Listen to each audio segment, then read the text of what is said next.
kababayan. Another walang jutak sa Senado. Sabi ni Mark Anthony Panabang, Jack kayat tay wonderful tonight. Mamla relay designer ni Kadiri Garoke. Hampi-dampi. Itong si Senator Robin Padilla, ngayon naman ipag-usapan natin. Itong si Senator Bato, mga kababayan, takot sa pagsanib ng pula at pink. Itong si Bato, unti-unti nang natitibag. May pahayag po siyang binitawan, mga kababayan, sapagkat ngayon daw po ay nagsasanib na ang dilaw at pula. Bakit? May problema ka ba doon, Senador Bato? Ano ba ang sinabi ng ating Pangulo noon? 'Di ba? Unity. Na talagang ipinaglaban ng Pangulo namin. Subalit, kayo lang, mga DDS, ang sumira. 'Di ba? Tapos ngayon, ngaw-ngaw ka ng ngaw-ngaw, Senador Bato. Ngayon, mga kababayan, ito po yung kanyang sinabi. Quote na lang yung ibibigay ko po sa inyo sapagkat iwas-iwas tayo sa copyright. Okay? Ito po ang kanyang binitawang pahayag.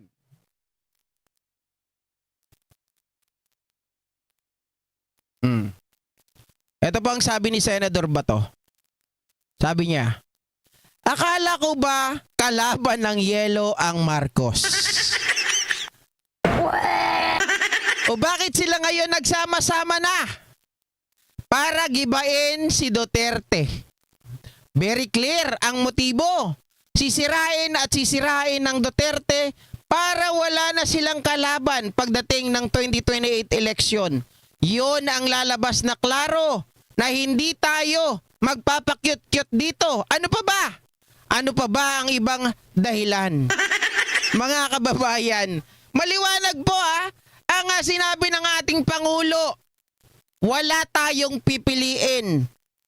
Maging dilaw, maging pula, maging asul, o kahit anong kulay pa yan. Kahit pink pa yan, mga kababayan. Basta makakatulong sa gobyerno, yan talaga ang gusto ng ating Pangulo. Bakit anong masama dito, Senador Bato? Sino ba ang unang nagsimula ng gulo? Tanong ko sa inyo, sa mga nanonood dyan, sino po ang nagsimula ng gulo? Diba? sabi ni Arnel, maliit daw ang biyeg nitong si Baste kaya iniwan ni Ellen Adarna. Totoo po ba yun? Maliit ang biyeg? Baka kaya pala nagyayabang lang na uupakan daw niya itong si General Torre. Hindi naman niya magawa, wala nga ang biyeg. Diba?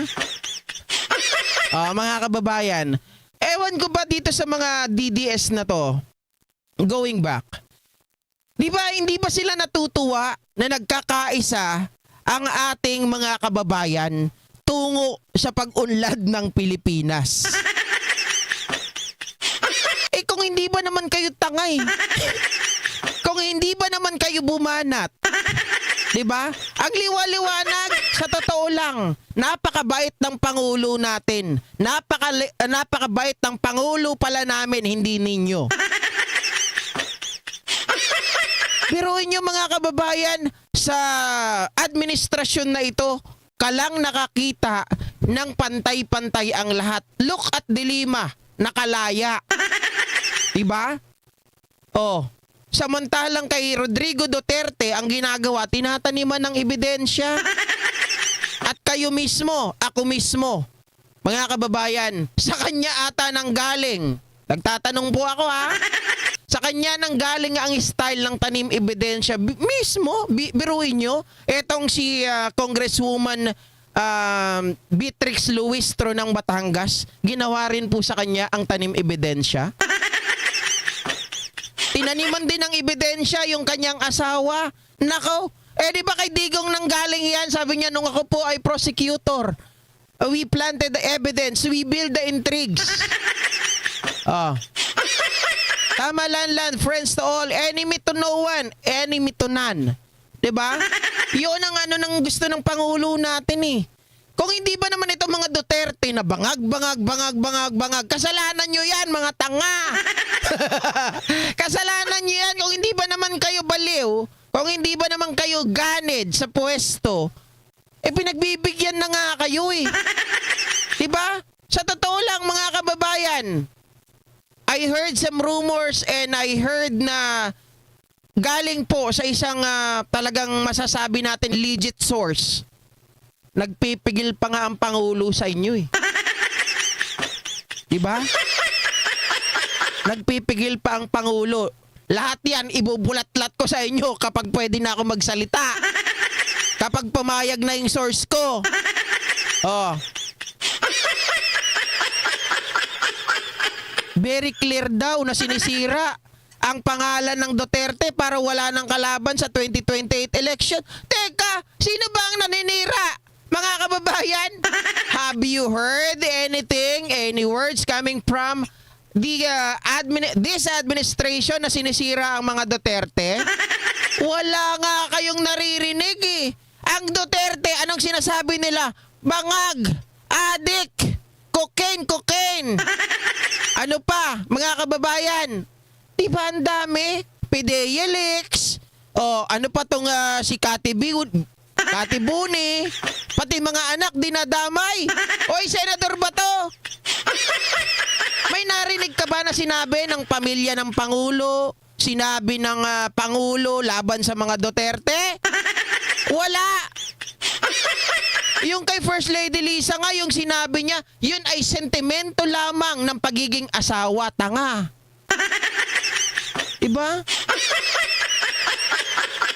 Diyos ko ha, mga kababayan, huwag na kayo magdadagdag ng ganito sa 2025. Diba? Huwag nyo nang isama itong si Philip Salvador. Huwag nyo na isama si Bongo. Huwag nyo nang isama. Sino pa? Isama tong si Aimee.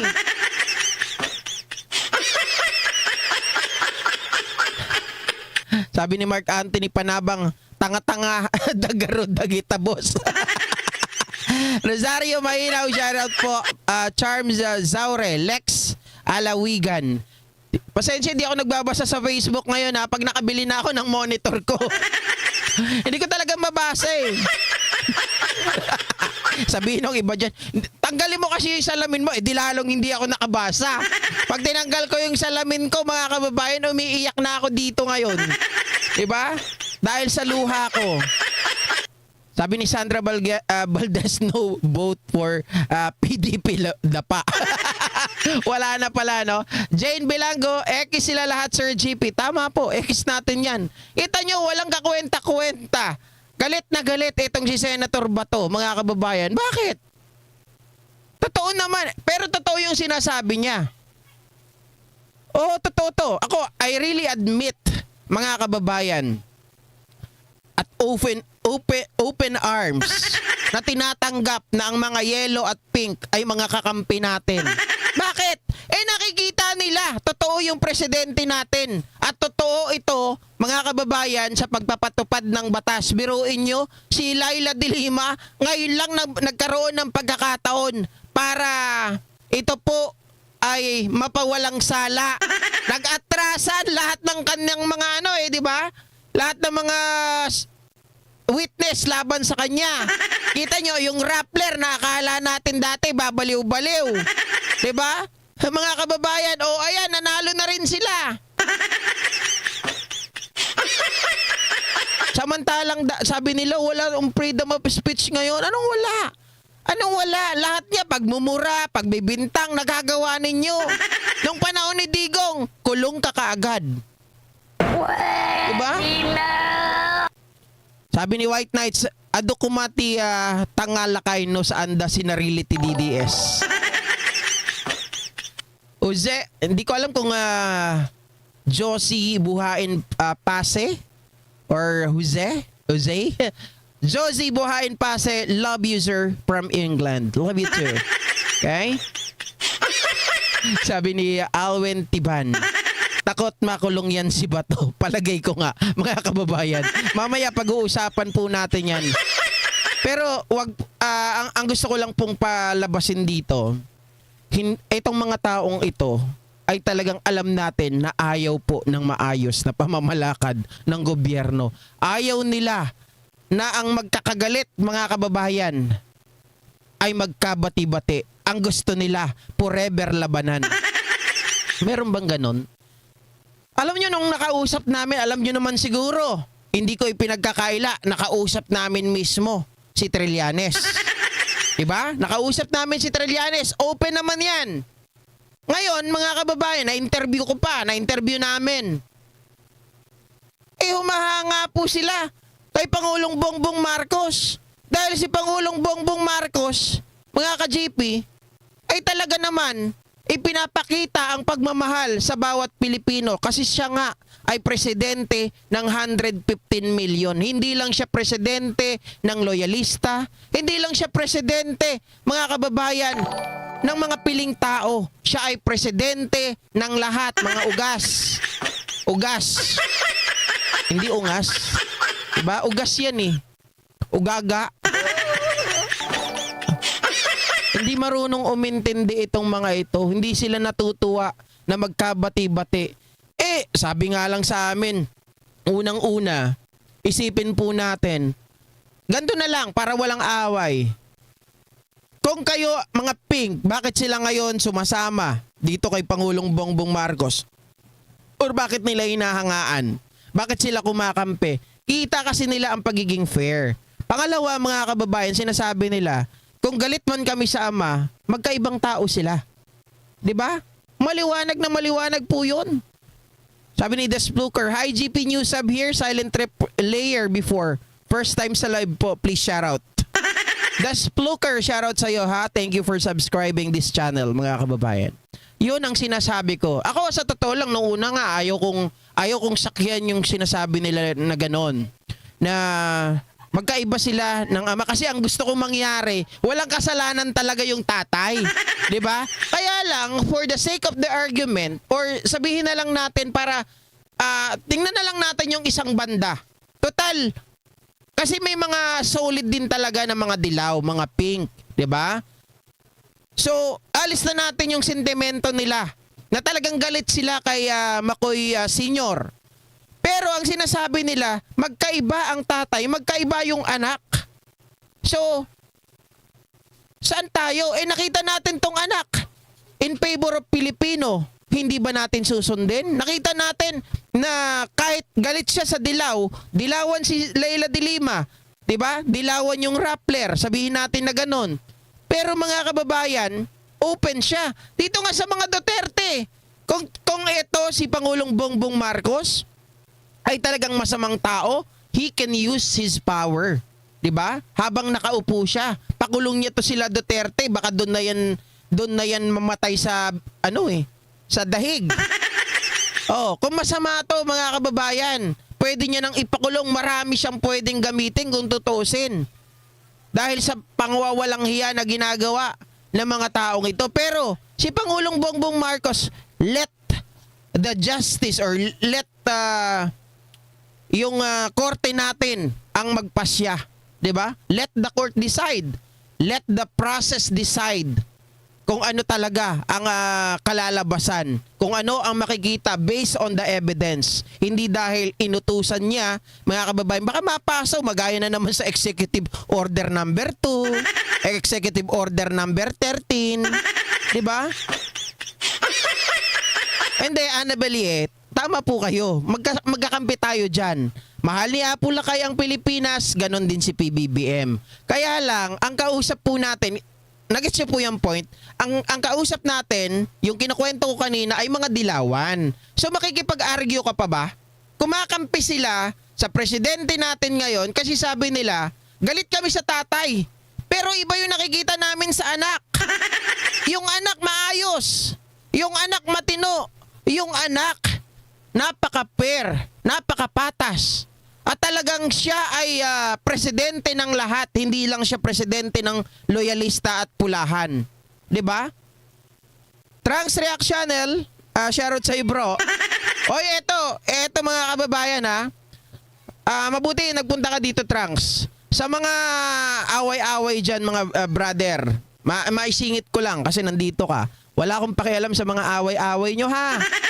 Basta ako, makikita nyo ako dadalaw-dalaw sa mga channel ninyo. Lahat kayo friend ko, wala akong masamang tinapay. Huwag nyo lang ako aawayin, hindi ako nang-aaway. Di ba? Pero mahilig ako mang asar yung mga bashers dito. Wala akong masamang bunga sa inyong lahat. Yun lang yun. Right. So, sabi ni Fernando Sana, adayo nga talaga ti red ken green. When syempre. Adayo nga talaga ti red ken green, mga kababayan. 'Di ba? Sa Green G. Nandun sa nandun sa Davao. Tapos ang red nasa norte. 'Di ba? Sir Ernesto Pandalia, shoutout po. Lars 21 at Delta Benitez. Tama ka, mabait talaga si BBM. Kaya nga po yun ang nagustuhan ko kay PBBM, mga kababayan. No. Naku, kung maririnig nyo lang talaga yung yung narrative nung kasi masasabi ko din yan one of these days, mga kababayan. Actually, napapanaginipan ko yan Talagang yung aking balahibo ay talagang nanginginig pag napapakinggan ko o nagre-retain sa utak ko yung narrative na sinabi. Yung kumpletong detalye talaga na talagang pinanginigan ko ng aking balahibo. 'Di ba? Sabi ni Mark Anthony Panabang, Atagrin, Arabin? Arabin Tikalding. Kasalanan ng ama, di dapat idamay ang anak.